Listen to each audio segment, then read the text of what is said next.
Hey Storm family, Coach Neil here welcoming you to our fourth Dryland tutorial video. I've got 3 new exercises for you. A couple of these were suggested to me from one of our senior parents, so a big thank you to that. I want to just sort of preface by saying that anytime I get some feedback or some thoughts or suggestions from parents or other swimmers on exercises that they like to do, it really allows me to kind of expand the variety that we have. This one was suggested with a Dryland routine that they've been doing on their own a little bit as well. So big thank you to anybody that's that's willing to get out there and suggest new exercises for me. So the 3 exercises that I have for you today are the squat. Now let me just start by saying the squat is very similar to my take on the push-up. Push-up is a great exercise. The squat is also a great exercise for swimming, but the most important thing with it is form. Okay, it is really essential that proper form be done with the squat for injury prevention. You're really dealing with a couple of very important joints that in the squat, that if an injury comes, it can be devastating. You're working with your ankles, you're working with your knees, you're working with your hips.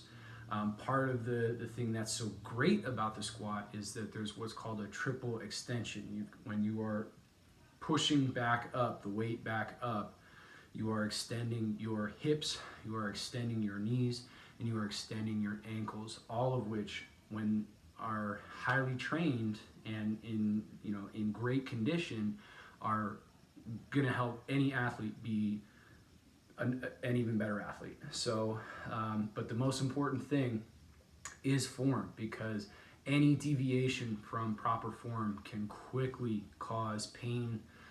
It can cause weakness, and even worse, it can cause a pretty major injury in which you have to take a break, and that can really set us back. So we want to avoid doing that sort of thing. So I'll explain the things to look out for in the squat. So keep a lookout for that when I demonstrate it on the mat just behind me. Next exercise that we're going to do was suggested by this parent that I really thank for their suggestions, was the Russian twist. It's a great ab exercise. It helps bring in working on your hip flexors, your lower abs, your obliques. It's a great exercise that you can do with no weight at all. You can also begin to add in whatever weight is comfortable for you. When you're doing no weight, oftentimes you're able to do a lot, which turns into a little bit more of an endurance type of exercise.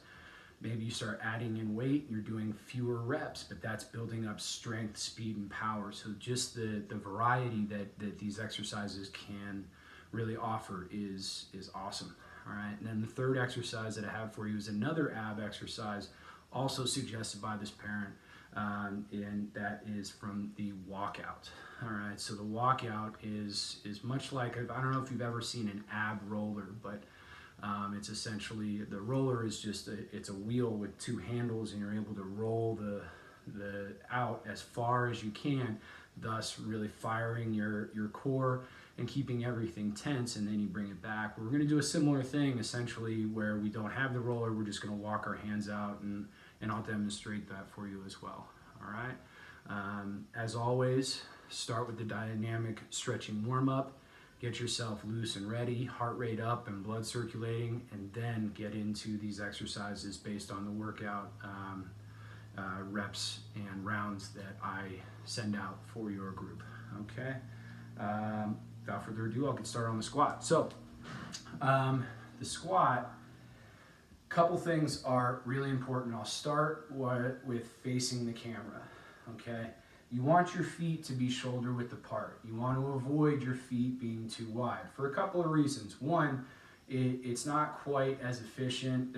There are some exercises in which you're going to use a wide stance, but for the most part in swimming, when it comes to our flip turns, when it comes to our open turns, we want to do it with our feet shoulder width apart. All right. Sometimes we even, you'll see swimmers where they hit the wall with their feet almost touching. All right. But we're going to do this exercise shoulder width apart. Okay. Toes need to be pointing forward. Okay. When you go into the squat, you're going to make a point of trying not to bend your knees in or push them out. You want to keep your knees directly over your feet so that we are keeping this in line. That's going to put the least amount of pressure on your knees, your ligaments, and it's going to, because any sort of deviation from that, especially when you start to add weight, is going to cause a lot of problems for those joints, okay? So now I'll show it to you from the side as well. So here's where, this is another important point. You almost want to imagine yourself sitting in a chair, okay? So you're gonna make a point of keeping your center of gravity almost above your heels so that you could really, if you wanted to, do this without your toes even touching the ground. You're gonna come down as low as you possibly can and then come back up. And if you'll notice, my knees did not extend in front of my toes. My heels did not come up off the ground, okay? So you want to sort of almost imagine yourself standing on your heels and then sitting in a chair, only the chair is a really low chair. You come down as low as you possibly can and stand back up, okay? So you can start, the best thing to do is start with no weight at all, okay? Cross your hands across your chest, okay? You're going to drop down and then stand back up, all right? And then you're going to, from the side, just one more time, drop down and then stand back up, all right? Going as low as you can every time. The other thing that's very important about going really low on the exercise is that when you fully extend, go down as low as you can, you're gonna bring in the hamstrings more into the exercise. When you stop short, the only muscles that you're really using are your quads, and that puts a lot of pressure on your knees, okay? Next exercise, the Russian twist. So this is an ab exercise. I'm gonna use my mat here behind me. Okay, and I'll first show it to you from the side using the mat. All right, so you're gonna elevate your feet off the ground. You're gonna keep your upper body up off the ground as well. And you're gonna do taps to either side. Okay, now this is where it's great because you can get a really effective exercise using no weight at all. Going a really, as many as you possibly can, as many as you can tolerate. Okay, I'll do this now facing you as well, just so that you're seeing. Okay, so feet are up off the ground, touching the ground on either side. Okay, this is where it's working your oblique muscles, your oblique abs, your hip flexors, hip extensors, glutes, all of it are getting a great exercise there. Okay, now you then say you've got a dumbbell, got a 10-pound dumbbell here, gonna hold it in my hands as I do it, gently tap the ground on either side. You can go as high as you are, as comfortable of a weight as you want. If you want to try heavier and can handle that, you're generally going to be able to do that just fine. Most important thing, again, maintain form. Okay, if you start to have your legs start to sort of splay out into a different angle, you start changing things up a little bit, probably best to just pause, get back to a rest a little bit, and then start over with proper form, okay? Third exercise is the walkout. All right, now there's a couple ways that you can do this. If you are looking to just kind of try this as a beginner, start out on your knees, okay? You can start right here in what's a tabletop yoga position, and then walk your hands out slowly as far as you can, but never actually touching your chest to the ground. You never want to just drop to the ground, okay?